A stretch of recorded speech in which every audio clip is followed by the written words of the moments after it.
Assalamualaikum warahmatullahi wabarakatuh.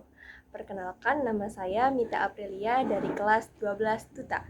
Pada kesempatan kali ini, saya akan menjelaskan materi tentang masa reformasi, khususnya mengenai keberhasilan pada masa pemerintahan Abdurrahman Wahid atau yang lebih dikenal dengan Gus Dur. Keberhasilan kepemimpinan Presiden keempat Republik Indonesia, Abdurrahman Wahid, dapat dilihat dari sejumlah kebijakan yang telah terlaksana. Kebijakan yang pertama adalah meresmikan agama Konghucu. Pada masa Orde Baru, agama Konghucu tidak diakui secara resmi oleh negara. Namun, pada masa kepemimpinan Gus Dur, Konghucu diakui sebagai agama resmi keenam di Indonesia.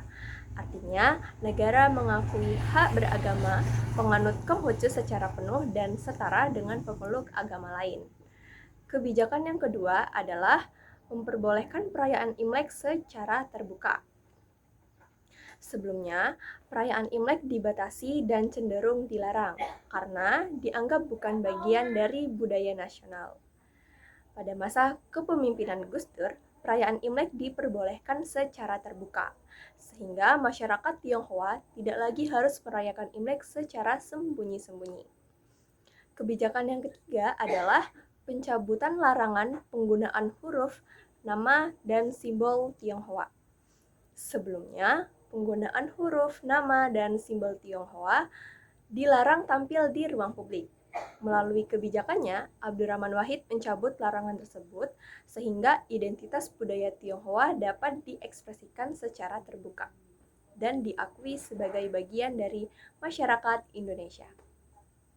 Berdasarkan kebijakan-kebijakan tersebut, Abdurrahman Wahid disebut sebagai Bapak Pluralisme dan Hak Asasi Manusia karena secara nyata menghapus diskriminasi terhadap kelompok minoritas, khususnya masyarakat Tionghoa dan penganut agama Konghucu. Keberhasilan selanjutnya adalah demokratisasi dan kebebasan pers. Salah satu kebijakannya adalah pembubaran Departemen Penerangan. Dengan pembubaran departemen ini, media tidak lagi berada di bawah kontrol langsung pemerintah. Pers menjadi lebih bebas menyampaikan kritik dan pendapat, serta masyarakat memperoleh informasi yang lebih terbuka. Selain itu, Abdurrahman Wahid juga membubarkan Departemen Sosial. Hal ini dilakukan karena lembaga tersebut dinilai tidak efektif, terlalu bersifat birokratis, dan banyak kebijakan sosial yang kurang tepat sasaran.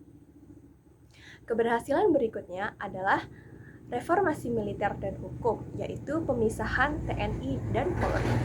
Sebelum masa reformasi, TNI dan Polri tergabung dalam satu institusi bernama ABRI yang memiliki dua fungsi, yaitu fungsi pertahanan dan keamanan, serta fungsi politik dan pemerintahan.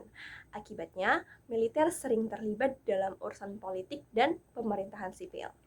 Pada masa kepemimpinan Abdurrahman Wahid, dilakukan pemisahan antara TNI dan Polri. TNI difokuskan pada tugas menjaga pertahanan negara dari ancaman luar, sedangkan Polri bertugas menjaga keamanan dan ketertiban masyarakat, serta menegakkan hukum. Selanjutnya, dalam bidang kebijakan daerah, yaitu mengubah nama Irian Jaya menjadi Papua. Perubahan ini dilakukan karena nama Irian Jaya dianggap memiliki nuansa politis dan berasal dari pemerintah pusat. Sedangkan nama Papua merupakan nama historis dan kultural yang telah lama digunakan oleh masyarakat setempat. Keberhasilan yang terakhir adalah penyelesaian konflik melalui pendekatan dialogis di Aceh dan Papua. Sebelumnya, konflik di kedua wilayah tersebut sering diselesaikan melalui pendekatan militer, seperti operasi keamanan dan kekerasan. Pada masa kepemimpinan Abdurrahman Wahid, pendekatan tersebut diubah menjadi pendekatan dialogis, yaitu dengan membuka ruang dialog bersama tokoh-tokoh lokal, mengurangi operasi militer, dan mendengarkan aspirasi masyarakat daerah. Demikianlah materi mengenai keberhasilan pada masa pemerintahan Abdurrahman Wahid yang dapat saya sampaikan. Apabila terdapat kekurangan atau kesalahan dalam penyampaian, saya mohon maaf. Terima kasih atas perhatiannya. Wassalamualaikum warahmatullahi wabarakatuh.